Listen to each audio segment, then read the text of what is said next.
Istilah ini pertama kali diperkenalkan di tahun 1981 oleh seorang namanya Dorothy Miller dari Kentucky University. Jadi itu dipakai untuk menggambarkan tentang para pekerja, tapi yang jelas adalah profesional. Jadi pada sandwich generation ini, penghasilan mereka harus dipakai untuk menghidupi orang tuanya maupun anak-anak mereka.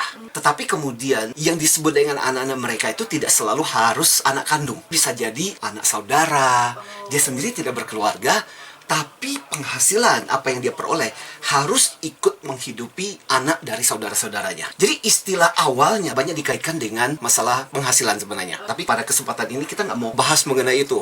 Jadi sandwich generation itu berarti kan kejepit-jepit di antara, di atasnya itu kan karena harus beban orang tuanya jepit. Beban finansial, beban emosional juga. Karena kan udah tua, jadi kadang-kadang butuh support, bantuan, butuh kehadiran, butuh waktu. Jadi kadang-kadang itu jadi bikin stres. Nah, sementara ada generasi di bawahnya yang juga ikut menjepit karena butuh support juga, butuh perhatian, butuh atensi, termasuk juga salah satu butuh finansial juga. Jadi kebayang nggak sih dia betul-betul kejepit di antara dua generasi ini? Itulah makanya namanya sandwich generation. Bersyukurnya adalah sudah agak berkurang. Kalau dulu itu kan orang tua berpikir anak itu investasi. Anak banyak rezeki. Exactly. Jadi punya anak banyak lumayan.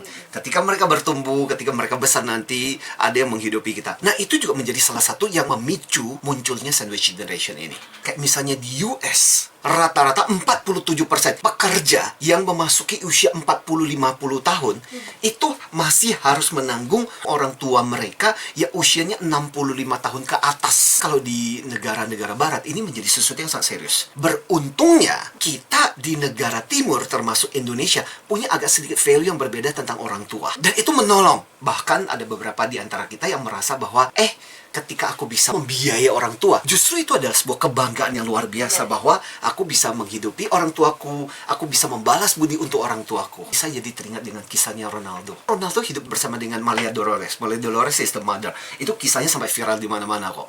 Sampai ditanya, kok kamu tinggal bersama dengan ibumu? Ibunya yang kemudian mengkoreksi, salah. Saya tinggal bersama dengan anak saya.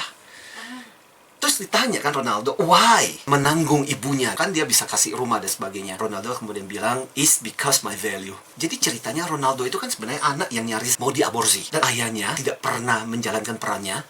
Dan kemudian ayahnya meninggal, jadi ibunya yang harus menghidupi dengan susah payah bekerja supaya bisa disekolahkan di kursus sepak bola dan sebagainya. Nah, dia melihat apa yang dilakukan oleh ibunya itu sesuatu yang luar biasa. Kemudian dia bilang, sudah selayaknya, sepantasnya buat saya itu untuk menghidupi ibu saya. Karena berbagai jasa yang sudah diberikan.